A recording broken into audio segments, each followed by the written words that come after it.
ওর ইচ্ছা পূরণের নামে ওর প্রাণ নিতে আমি তোমাকে কিছুতেই দেব না।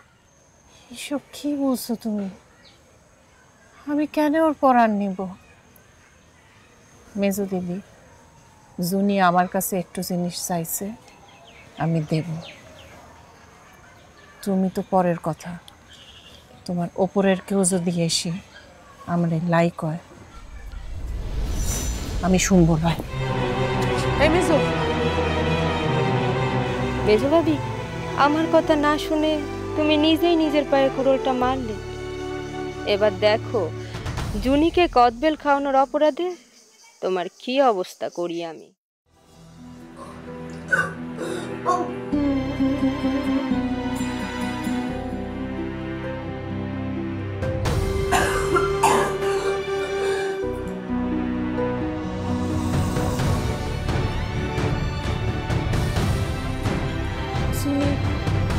জুনি খুব খারাপ লাগতেছে।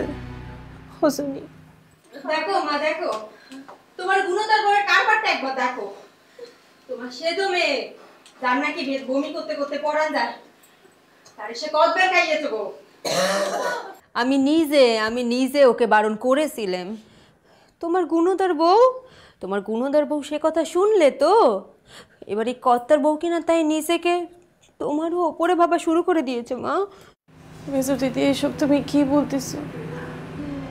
জুনি শখ করে কদবেল খেতে চাইছিল, আমি তার ইচ্ছাটুকু থাক মেজো বউ, আর দরদ দেখিয়ে কাম নেই গো। তোমার মন আমাদের খুব ভালো জানা হয়ে গেছে। যেই মেয়ে সামান্য পানি খেলেও বমি করছে, তাকে তো তুমি তো কদবেল খাইয়ে তাকে মারছো। হ্যাঁ, কিছু বলো না, আমি আসলে আমার শখটা পূরণ করতে চাইছি। এই জুনি, এই তুই থাম তো। তোর চাওয়া না চাওয়া এখন কি আছে? হ্যাঁ, আমি বলছি তোমার এই বউয়ের জন্য আমাদের বোনটাকে হারাতে হবে। দেখো কেন তুমি আর বুঝির নামে এসব কথা বলছো? রসুল, চুপ কর। শোনো মা, আমি তোমার এই লক্ষ্মী মতো বউ বলে থাকবো, কিন্তু আজ যদি তোমার এই কারণে কোন রকম অনর্থ ঘটে, আমি কিন্তু তোমার কোনোদিন ক্ষমা করবো না, কোনোদিন ক্ষমা করবো না।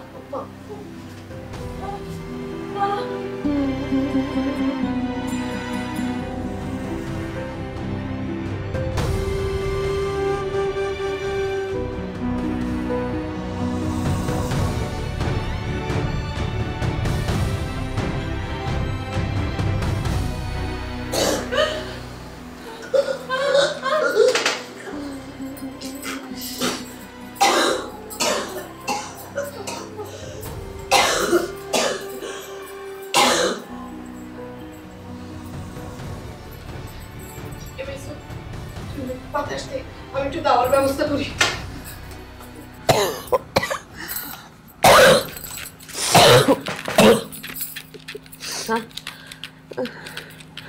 ভাবে আমার কারণে তোমার কতগুলো কথা শুনতে হইল। লয় গো, তুমি চাইছিলে তাই ভাবলাম একটু কদবেল ভর্তা খাওয়াই। তোমার শরীর এত খারাপ করবে জানলে তো আমি দিতাম লয়। মেসির কথা শোনা উচিত ছিল আমার। না ভাবি, না, তুমি যা করেছো একদম ঠিক করেছো। কদবেল খাওয়াটা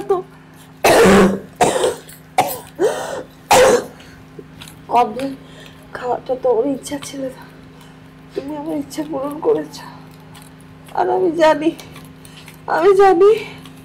আমি আর বেশি দিন নাই। আমার আল্লাহর ডাক আমি শুনতে পাই ভাবি, রোজ শুনতে পাই।